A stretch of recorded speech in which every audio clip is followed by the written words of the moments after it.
They say the truth always comes out. But what happens when it explodes across national television while your family is calling you a failure to your face? I'm Alexis Rivera. And the Christmas I turned 38 was the night everything changed. Picture this: I'm sitting at the far end of my family's dinner table, invisible as always. My father is loudly explaining to our relatives that I'm between jobs, his polite way of saying unemployed loser. My golden child younger sister Emily smirks as she passes around what she claims is my termination letter, reading it aloud like it's dinner entertainment. The room erupts in laughter. Someone suggests starting a GoFundMe for me. Then comes my gift, an envelope containing a single $20 bill and a note, gas money for job hunting. Better luck next year. I recognize that bill immediately. It's from the $5,000 I loaned Emily 14 years ago. She's returning $20. The message is clear: I'm worth nothing to them.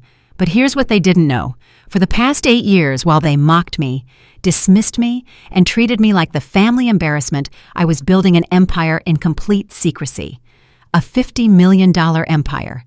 And just as Emily's cruel laughter fills the room, my mother screams 4 words that will haunt them forever. Oh my God, turn on the TV. What happened next didn't just silence my family. It destroyed them. Because over the next few weeks, I would uncover betrayals so deep, so calculated, that revenge became not just satisfying, it became justice. They stole from me. They sabotaged me. They tried to bury me. They had no idea I was about to own everything they thought was theirs. This is the story of how I took it all back. The story of how I took it all back begins on Christmas Eve in my father's sprawling colonial home, where success has always been measured in dollar signs and job titles, and where I had spent 38 years being measured and found wanting. The dining room glittered with crystal and candlelight, the table groaning under the weight of my mother's famous prime rib and twice-baked potatoes. 23 relatives filled the chairs, their voices competing in volume as they shared their year's accomplishments. My cousin Jennifer was describing her new BMW in excruciating detail, running her manicured fingers through the air as if tracing its curves. Uncle Robert interrupted to brag about his son's acceptance to Yale Law. Aunt Patricia countered with her daughter's engagement to a surgeon. The conversation flowed like expensive wine, everyone eager for their moment in the spotlight. I sat at the far end of the table, wedged between my teenage nephew, who was absorbed in his phone, and an empty chair that had been meant for my grandmother before she passed. No one asked me about my year. No one asked me anything at all. I might as well have been part of the furniture, another decorative element in my mother's perfectly staged holiday tableau. "Alexis, dear." Cousin Jennifer finally acknowledged me, her voice dripping with syrupy concern. "Are you still between jobs?" The table quieted slightly, the way conversations do when someone mentions something uncomfortable like debt or divorce. "I mean, it's such a tough market right now. I'm sure something will come along eventually." "Very, very eventually," Uncle Robert chuckled, reaching for his 3rd glass of scotch. "Some people are late bloomers. Emphasis on late." The remark earned polite laughter from those close enough to hear. My father cleared his throat, which I recognized as his signal that he was about to explain me to everyone. "Alexis is exploring her options," he said, each word carefully chosen to sound supportive while communicating his disappointment. "She's taking her time to find the right fit." The right fit. As if I'd been carelessly trying on jobs like ill-fitting shoes for years. "Well, speaking of perfect fits," Emily interjected smoothly, redirecting attention back where it belonged. "I was promoted to marketing director last month." She paused for effect, soaking in the chorus of congratulations. "Youngest director in the company's history, actually. They said my innovative approach to brand storytelling really set me apart." I took a long sip of wine and said nothing. I'd learned years ago that silence was safer than trying to compete for airtime in a conversation I'd never been invited to join. My mother, sitting at the opposite end of the table, caught my eye for a brief moment. Her expression was difficult to read, something between apology and embarrassment, but she quickly looked away, turning her attention to refilling the bread basket. The dinner continued for another 40 minutes, a masterclass in family hierarchy. Emily's promotion was dissected and celebrated. My nephew's mediocre report card was framed as evidence of his creative spirit. Even my aunt's new Peloton bike received more enthusiastic discussion than I had in the past 3 Christmases combined. I pushed food around my plate and tried to remember why I'd agreed to come. After dessert, we moved to the living room for gift exchange, another carefully orchestrated performance. Emily presented Father with vintage cufflinks. He gave Mother a diamond tennis bracelet. Uncle Robert received a high-end golf club set. Each gift was met with theatrical surprise and gratitude, though everyone knew the amounts had been coordinated beforehand to ensure equity. Then Emily approached me carrying a small envelope, her smile sharp as broken glass. "I got you something special this year." "Lex," she said, using the childhood nickname I'd always hated. The room's attention shifted to us. "Something I thought you could really use right now." I opened the envelope. Inside was a single $20 bill and a handwritten note on expensive cardstock. "Gas money for job hunting. Better luck next year." The room exploded in laughter. Someone, I think it was Uncle Robert, actually slapped his knee. But something about that $20 bill seized my attention in a way the mockery couldn't. I knew this bill. I recognized the tiny tear in the top right corner, the faded serial number I'd once circled with pen during a boring college lecture. This was part of the $5,000 I'd loaned Emily 14 years ago when she'd called me sobbing about credit card debt that would ruin her life. She'd promised to pay me back within 6 months. I'd never seen a cent. And now, here was $20 of it returned as a joke, as proof that even my past kindness could be weaponized into present humiliation. My fingers tightened around the bill. I felt the old familiar burn of tears behind my eyes, but I'd learned not to cry in front of them. Not anymore. I was opening my mouth to excuse myself when my mother's voice cut through the laughter like a scream. "Oh my God, turn on the TV right now!" She was pointing at the mounted television above the fireplace, her face pale. Father fumbled for the remote, and suddenly the screen blazed to life, showing a news anchor in front of a red banner. Time Magazine Holiday Special 50, Most Influential Tech Entrepreneurs Under 40. And there, filling the entire screen, was my face. My professional headshot, the one taken in front of my company's headquarters. Below it, scrolling text, Alexis Rivera, founder and CEO, AR Innovations. Valuation $50 million. Featured as the woman everyone underestimated. The wine glass slipped from Emily's hand, shattering against the white carpet, red wine spreading like blood. Father's fork froze halfway to his mouth, suspended in disbelief. Uncle Robert's jaw actually dropped open, his expensive scotch forgotten. Around the room, I watched phones emerge from pockets as cousins frantically Googled my name, their faces transforming from skepticism to shock as they verified what they were seeing. The television continued showing clips of me speaking at tech conferences, my company's sleek glass headquarters, testimonials from industry leaders calling me innovative, visionary, revolutionary. Words they'd never associated with me. Words I'd stopped believing applied to me. I stood slowly setting the $20 bill on the coffee table with exaggerated care. "I need some air," I said quietly, and walked toward the door. Behind me, the silence was absolute. And for the first time in 38 years, I watched my family speechless, not because they had nothing to say, but because they finally realized they knew nothing about me at all. I stepped out onto the frost-covered patio, my breath forming clouds in the December air. Behind me, through the floor-to-ceiling windows, I could see my family still frozen in their tableau of shock, the television continuing to play my success story to an audience that had spent decades writing a very different narrative about my life. But the cold clarity of the winter night brought something else into sharp focus, the question of how I'd gotten here, and more importantly, why I'd kept it all hidden from them. The truth is, they'd taught me to hide. They'd taught me that sharing my wins only invited them to be minimized or stolen. And they'd been teaching me that lesson since I was 17 years old. I was a senior in high school when my grandmother died, leaving behind a college fund she'd been building for me since birth. $30,000 carefully invested and grown over the years. I remember sitting in the lawyer's office, feeling overwhelmed with gratitude and possibility. I could go to a good school. I could study computer science without drowning in debt. I could start my adult life with a foundation instead of a deficit. 3 months later, my father called me into his study. Emily had been accepted to the San Francisco Art Institute, he explained. Her talent was extraordinary, a once-in-a-generation gift that couldn't be wasted at a state school. The tuition was $40,000 a year. They'd made a difficult decision. My grandmother's fund would be redirected to Emily's education. "You're smart enough to get scholarships, Alexis," Father said, not quite meeting my eyes. "Emily needs this opportunity. You'll understand someday." I didn't get scholarships. I got student loans that would follow me for 15 years, 3 part-time jobs that left me exhausted through every semester and a growing understanding that in my family's economy, I was the investment that could be sacrificed for the asset they actually valued.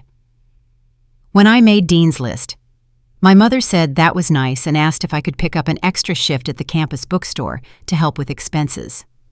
When Emily's mediocre watercolor painting got accepted into a group show at a San Francisco coffee shop, we drove 4 hours to attend the opening and toasted her genius with champagne.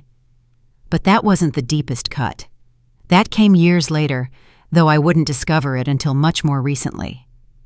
12 years ago, 1 month before my 25th birthday, my mother sat me down in the same study where my father had redirected my college fund.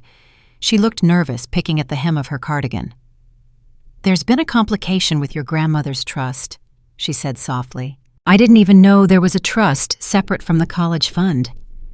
$500,000, she explained, set aside specifically for me to be distributed when I turned 25. "But there are some legal issues. It might take a few months to sort out. Don't worry, you'll get it eventually." Eventually never came, and I stupidly trusted my mother enough not to push. It wasn't until 3 years ago, while sorting through her belongings after she passed, that I found her private journal tucked into a locked desk drawer. My hands shook as I read the entry dated 1 week before my 25th birthday. "I withdrew Alexis's trust today. Robert threatened divorce if I didn't save Emily from the loan sharks. She owes $450,000 from underground gambling. God forgive me. I told the bank it was a family emergency. Alexis will never know, and maybe that's for the best. She's strong enough to make it on her own. Emily isn't." $500,000. My inheritance. My grandmother's love made tangible. Gone fed into Emily's self-destruction while I was told comfortable lies about legal complications. But even knowing what I know now, the business plan theft 8 years ago remains the betrayal that actually changed everything.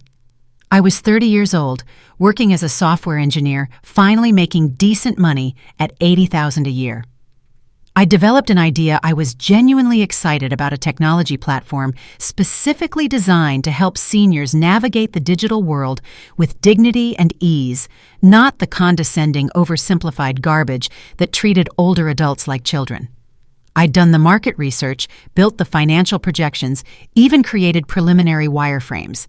Against every instinct that screamed at me not to, I shared it at Sunday dinner. I wanted pathetically for them to see me as someone capable of vision. My father barely looked up from his pot roast. "Tech is oversaturated, Alexis. You don't have what it takes." But Emily asked questions, probing detailed questions about the business model, the target demographic, the competitive landscape. I mistook her curiosity for support and told her everything. 2 weeks later, a competing startup launched with my exact concept. Within days, I traced it back through a former colleague. Emily had sold my entire business plan to a Stanford MBA student for $8,000, which she used to fund a 3-week European vacation. When I confronted her, she actually laughed. "You would have failed anyway, Lex. At least someone made it work." My parents, when I demanded they acknowledge what she'd done, closed ranks immediately. "She's young. She made a mistake. Don't be vindictive." I lost $50,000 when my startup attempt collapsed before it could even begin, but I gained something more valuable: absolute clarity. If I was going to succeed, it would have to be in complete secrecy. So I took the $30,000 I had left, worked 100-hour weeks, and rebuilt from nothing. AR Innovations, Alexis Rivera, Innovations. A name they'd never bother to Google because they'd already decided I was incapable of anything worth Googling. Within a year, I secured $2 million in seed funding. Within 4 years, my company was valued at $15 million. This year, $50 million. And 4 years ago, through a private equity fund called Cascade Capital Partners that I owned through a carefully structured corporate veil, I quietly acquired TechCore Solutions, the struggling company where my father worked. He had no idea that every paycheck he cashed, every performance review he filed, passed through systems that ultimately reported to me. 3 years ago, I watched from a distance as Emily attempted to copycat my success, launching her own senior tech company under the fake name Elise Grant. She secured $300,000 in funding by lying about having a Stanford degree, then hired contractors to build a product she didn't understand. It failed within 18 months, leaving her drowning in debt and potential fraud charges. I said nothing. I didn't have to. She'd destroyed herself more thoroughly than I ever could. They hadn't just underestimated me. They had stolen my future and handed it to the one person guaranteed to waste it. Now it was time to collect what they owed. I woke the next morning to my phone vibrating itself across the nightstand in my downtown apartment. 37 missed calls, 62 text messages. The first one sent at 6:43 in the morning was from Emily. "OMG sis, I always knew you'd make it, so proud of you. We should catch up soon. It's been too long." The message was decorated with heart emojis and exclamation points, as if enthusiasm could erase decades of contempt. My father's email, which arrived at 7:15, opened with, "Dear Alexis," a formality he'd never used in his life. He typically addressed me with a grunt or a curt "hey" if he acknowledged me at all. Uncle Robert wanted to take me to breakfast. Cousin Jennifer suggested lunch. Even distant relatives I hadn't heard from in years suddenly remembered my existence and my email address. I returned to the family house that afternoon to collect the coat I'd left behind in my hasty exit. The atmosphere had transformed so completely, I might have walked into a different home. My father met me at the door, actually opening it for me, something I couldn't remember him ever doing. "Alexis, come in, come in. Can I get you something coffee? We have that expensive kind you always liked." I'd never expressed a preference for expensive coffee. He'd never asked. My mother appeared from the kitchen, her arms extended for a hug that felt as natural as embracing a department store mannequin. "Sweetheart, we're so proud of you. We always believed in you, you know that." The lie was so blatant I almost laughed. Emily materialized in the hallway, her expression carefully arranged into something approximating sisterly affection. "I've been telling everyone that you were always my inspiration growing up, the sister I looked up to." I stared at her. This woman who'd mocked me less than 24 hours ago and wondered if she actually believed the words coming out of her mouth. Uncle Robert shuffled over hands in his pockets, attempting contrition. "That job hunting joke last night that was just family ribbing, you know I didn't mean anything by it. We all knew you were destined for great things." The revisionist history was breathtaking in its audacity. I played along because I was curious. I'd learned patience over the years spent building my empire in silence, and I could afford to wait a little longer to see exactly what they wanted from me. The answer came 3 days later when Emily texted asking if we could have lunch, just the two of us, to really talk. We met at an upscale bistro she'd chosen, and before the appetizers arrived, she was crying. Not delicate tears, but the kind of desperate gulping sobs that drew concerned looks from neighboring tables. She was facing bankruptcy. She confessed her mascara running in dark streaks. $300,000 in debt from a failed business venture. Creditors were threatening legal action.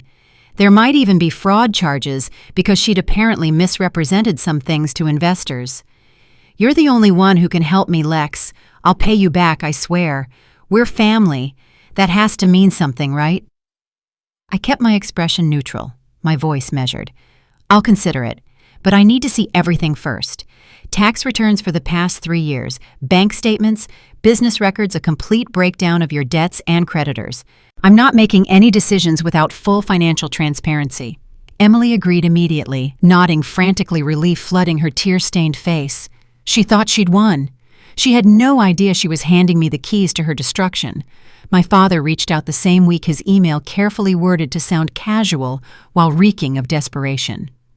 TechCore Solutions. The company where he worked was doing massive layoffs. At 62, he was terrified of being forced into early retirement, of becoming irrelevant. Could I perhaps put in a good word at AR Innovations? Maybe there was a position that could use his decades of experience. I replied with the same requirements. Complete financial disclosure, detailed resume, full work history. He complied within hours. They all believed I was preparing to save them. The documents arrived over the next week, and I spent 3 nights in my office reviewing every page with forensic attention. Emily's business registration paperwork revealed a company called Elite Grant Solutions, registered under the name Elise Grant, her middle name. The company description made my blood run cold: technology solutions for senior citizens seeking to navigate the digital landscape. The pitch deck she'd used to secure funding contained language so similar to my own materials I could have sued for intellectual property theft. She'd tried to clone my success 3 years ago using a fake identity to avoid family embarrassment if she failed. She'd secured $300,000 from angel investors by fabricating a Stanford degree on LinkedIn and claiming tech expertise she didn't possess. When she couldn't actually build the platform herself, she'd hired contractors who delivered a buggy, barely functional app. The company imploded within 18 months. Investors had sued. The fraud charges she mentioned weren't potential, they were pending. Emily's downfall was entirely self-inflicted, driven by jealousy and arrogance. She'd destroyed herself more thoroughly than I ever could, but I'd make certain she understood that I knew everything. The rest of the family's finances revealed a house of cards held together with lies and credit. Father's credit card debt totaled $85,000 hidden from everyone through a separate bank account. The reverse mortgage my mother had taken on the house before her death meant they owed $180,000. Emily's debts were actually $340,000 when I included the judgment from the fraud lawsuit. Uncle Robert, who'd asked me for an investment opportunity, had 2 failed businesses and $200,000 in liens against his properties. But buried in the documents my father had sent, tucked into 10-year-old financial records he'd probably forgotten existed, I found the promissory note. The memory rushed back. I'd been working brutal hours as a software engineer, had managed to save $80,000. My mother had called me sobbing. They were going to lose the house because of my father's failed investments. Could I help? I'd borrowed an additional $320,000 against my future earnings and loaned them $400,000 total. We'd signed a promissory note, 3% interest, 10-year repayment term, the house as collateral. The terms were clear. If they defaulted, the house would transfer to me. They'd made 0 payments in 10 years. They were 3 years past the due date. Legally, the house had been mine since the moment they'd defaulted. I laid out every document across my desk, their lies and debts and desperation spread before me like evidence at a crime scene. They hadn't just underestimated me. They'd built their lives on a foundation of sand, while I'd built mine on bedrock. Now gravity was about to do its work. I rented a conference room at Henderson & Associates, the most prestigious law firm in the city, scheduling it for a Thursday afternoon when I knew the winter light would stream through the floor-to-ceiling windows and cast everything in sharp, unforgiving clarity. The invitation I sent was carefully worded financial planning discussion to explore support options for the Rivera family. They arrived 15 minutes early, dressed in their best professional attire, faces arranged in expressions of hopeful gratitude. My father wore the suit he reserved for important client meetings. Emily had clearly been to the salon that morning. Uncle Robert clutched a leather portfolio, as if he were attending a legitimate business opportunity. They thought this was a rescue operation. I entered exactly on time, wearing a charcoal Tom Ford suit that cost more than my father's monthly salary. My hair pulled back in a severe bun that made me look older, harder every inch the CEO they'd refused to see. I'd prepared a presentation, loaded it onto the conference room's state-of-the-art display system, and positioned my laptop where I could control it with clinical precision. "Thank you all for coming," I began, my voice carrying the measured tone I used in boardroom negotiations. "Before we discuss any potential financial assistance, I need you to understand the full scope of the situation you're in." I clicked to the first slide. My father's credit card statements appeared on the screen, 8 different accounts totaling $85,000 in debt. His face turned the color of overripe tomatoes. "Dad, I notice Mom never knew about these." Click. Emily's business records, the lawsuit judgments, the fabricated LinkedIn profile with the fake Stanford degree. She made a small choking sound. Click. Uncle Robert's failed businesses, the liens, the IRS payment plan he'd defaulted on. His leather portfolio slipped from his hands and hit the polished table with a thud. "This is what I'm being asked to save," I continued. "A family that has built its entire public image on a foundation of debt, lies, and borrowed credibility." I let that sit for a moment, watching them squirm in their expensive chairs, before advancing to the next section of my presentation. "Now let me show you what you've been dismissing for the past 8 years. The slide changed to show AR Innovation's corporate structure, a clean organizational chart that mapped out subsidiaries' holdings and strategic investments. I walked them through it methodically, watching confusion spread across their faces as they tried to understand why I was lecturing them about corporate finance. Then I reached the specific slide I'd been building toward Cascade Capital Partners and its portfolio companies. Listed third from the top was TechCore Solutions. My father's face drained of all color. "I've been signing your paychecks for 3 years, Dad," I said, my voice perfectly level. "Every performance review, every annual evaluation, every cost-cutting memo about reducing headcount, I've read them all. You've been working for me since 2020, you just didn't know it."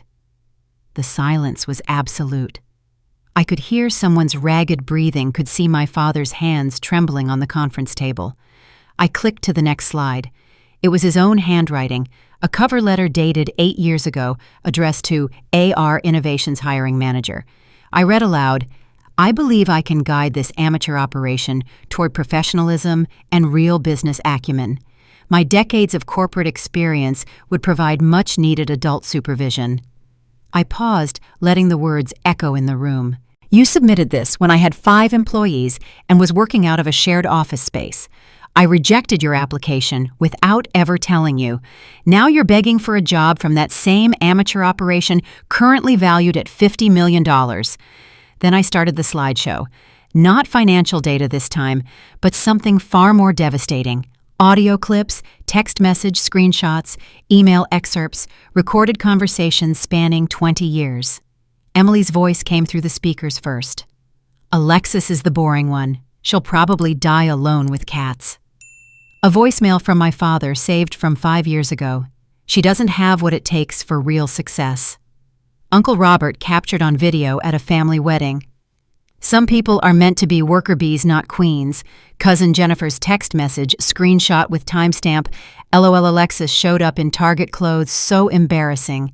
7 quotes total, each one meticulously dated and sourced. The final slide was the Time magazine cover with my face, and the caption, "The woman everyone underestimated." The room had dissolved into quiet sobbing. Emily had her face in her hands. Cousin Jennifer was staring at the table. But I wasn't finished. I opened the leather folder I'd brought and removed a document that had been gathering dust in my files for a decade. "Dad, do you remember signing this?" His hands shook as I slid the promissory note across the table. 10 years ago, when you were about to lose the house because of your failed investments, Mom called me crying. I gave you $400,000 money I'd saved and borrowed against my future earnings. The terms were clear: 3% annual interest, 10-year repayment period, with the house as collateral. You've made 0 payments. You're 3 years past the due date. According to the legal terms we both signed, this house has been mine since you defaulted. Emily's head snapped up. "You can't just take our house." "I already own it," I replied, my voice like ice. "I've owned it for 3 years. I've just been letting you live there rent-free while you spent every Christmas mocking me." I slid another document across the table. "This is formal notice. 60 days to vacate. I'm converting the property into the Rivera Women's Center, a nonprofit helping women over 50 launch businesses after being underestimated their entire lives." In the silence that followed, I laid out their options. "Dad, I'll offer you a position at TechCore Solutions. Entry-level business analyst. $55,000 a year. you'll report directly to Marcus Chen, the 28-year-old manager you called too young to understand real business in last month's team meeting." I turned to Emily. "I'll pay your $340,000 in debt. In exchange, you'll work as a receptionist at the Rivera Women's Center, minimum wage. You'll sit at that front desk and watch women who were dismissed and underestimated build something real." I looked at the extended family members who'd participated in my humiliation. "I'm establishing a $2 million trust fund to be distributed among you. The condition each of you will write me a detailed letter cataloging every instance you remember belittling, dismissing, or mocking me and explaining why you did it. These letters will be kept in a vault. If anyone ever speaks publicly about our family dynamics, I'll release every word." I stood gathering my materials with deliberate care. "I don't need your apologies. I needed your respect. Since you couldn't give it freely, I've bought it." I had given them a choice: adapt to the world I'd built, or be left behind in the ruins of their own making. But as I walked out of that conference room, I realized I wasn't done. There was still one final truth buried in the past, and it was about to surface. 3 weeks later, I stood in my office at the Rivera Women's Center, watching through the glass partition as Emily settled into her first day behind the reception desk. She wore simple business casual clothing, nothing designer, her hair pulled back in a practical ponytail. The golden child who'd never worked a day she didn't want to was learning what minimum wage felt like. The first woman to arrive was Margaret, 67, widowed after 40 years of marriage, now starting a home bakery business with nothing but her late husband's life insurance and a lifetime of recipes. I watched Emily check her in, saw Margaret's warmth and quiet determination fill the small waiting area. Then came Keisha, 58, formerly incarcerated, launching a cleaning company with 2 employees and a dream of employing other women with records. Linda arrived third, 61, freshly divorced from an abusive marriage, building a consulting firm from the wreckage of her old life. Emily spent 8 hours that day watching women who'd been counted out and beaten down refuse to surrender, and something in her face began to change.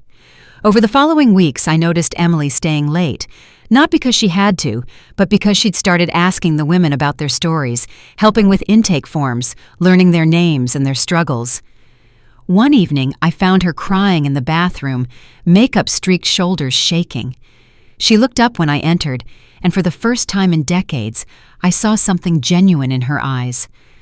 "I finally get it," she whispered. "I was given everything and did nothing with it. These women were given nothing, and they're building everything. I'm the failure, not you. I always was." It was the first real thing Emily had said to me in years, maybe ever. The letter arrived on a Tuesday morning, delivered by courier on heavy cream stationery, embossed with the law firm's name, Henderson and Associates Estate Attorneys. Inside was a formal request to meet regarding matters pertaining to my late mother's estate, specifically information that had recently come to light that I had a right to know.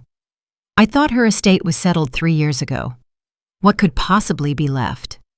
Gerald Henderson was 70 with kind eyes and liver-spotted hands that trembled slightly as he gestured for me to sit. "Your mother made me promise to tell you this only when you'd achieved true success. She didn't want you to feel cheated or bitter while you were still building your life. But with Time magazine and everything, I can't keep this secret anymore." He slid documents across his desk. Trust fund paperwork I recognized from my mother's journal, but Gerald had details the journal hadn't contained. My mother hadn't simply withdrawn the money from my trust fund. She'd fought my father for weeks, refusing to touch my inheritance, even as Emily's gambling debts mounted, and the threats from loan sharks became more explicit. My father had threatened divorce. He'd claimed my mother had an affair which she hadn't, and threatened to expose her to the entire family, to destroy her reputation and turn everyone against her. Worn down, terrified, isolated, she'd finally signed the withdrawal authorization while sobbing through the entire meeting at this very law office. Gerald's voice was gentle as he continued. "Your mother called me 3 days before she died. She wanted me to tell you something if you ever found out about the trust fund." He cleared his throat. "She said, I stole her inheritance to save Emily's life, but in doing so, I gave her something more valuable: the hunger to build her own empire from nothing. If she'd gotten that $500,000 at 25, she might have become comfortable, complacent, maybe even like Emily. Instead, she became unstoppable. He handed me a sealed envelope, my name written in my mother's elegant cursive. My hands shook as I opened it. The letter inside was dated 2 weeks before her death. Alexis, by the time you read this, I hope you've proven everyone wrong, especially me. I was weak when I should have been strong. I chose the easy path over the right one. But watching you over the years, I've seen something I never had: true resilience. You didn't need my protection or my money. You needed your fire, and I accidentally made sure you kept it. I'm sorry for what I took. I'm proud of what you built without it. You didn't need us. Maybe you never did. Love, Mom. I sat in silence, decades of family dynamics suddenly refracting through a different lens. My mother wasn't just complicit. She'd been trapped, manipulated by my father's psychological warfare. Emily had been enabled into uselessness, and I had been forged in fire. "There's one more thing," Gerald said quietly. "Your grandmother's trust included a provision that if you didn't receive the funds, they'd be held in escrow and invested conservatively. With 12 years of compound interest, the trust is now worth $890,000. Legally, it's yours. Your father has no claim." I could have taken it. I could have added it to my empire, let it be one more victory in my column. Instead, I heard myself say, "Put it into the Rivera Women's Center Endowment.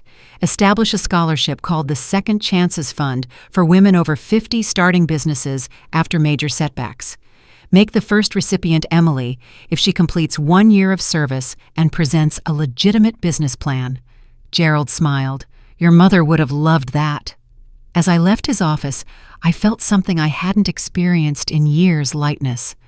The weight of needing to prove myself had finally lifted. I walked to the window and looked out at the women in the center below, survivors and fighters and builders, all of them rewriting stories they'd been told were finished. And I realized that maybe I'd been doing the same thing my entire life. The past I thought I'd conquered was actually the foundation I'd built on. And now, finally, I was ready to see where it could take me next. So what do you think? Did Alexis handle her family's betrayal the right way, or did she go too far? Should Emily have been given a second chance? Or did she deserve exactly what she got? And what about that final revelation about her grandmother? Does it change how you see the entire story? I want to hear your thoughts in the comments below. If this story kept you hooked from beginning to end, please hit that subscribe button and turn on notifications so you never miss our next dramatic tale. We share real stories about revenge justice and people who refuse to stay down when life knocked them over. Your likes and shares help us reach more people who need to hear these stories. Drop a comment telling me, have you ever been underestimated by your own family? How did you prove them wrong? Let's continue this conversation together. Thanks for watching, and I'll see you in the next story.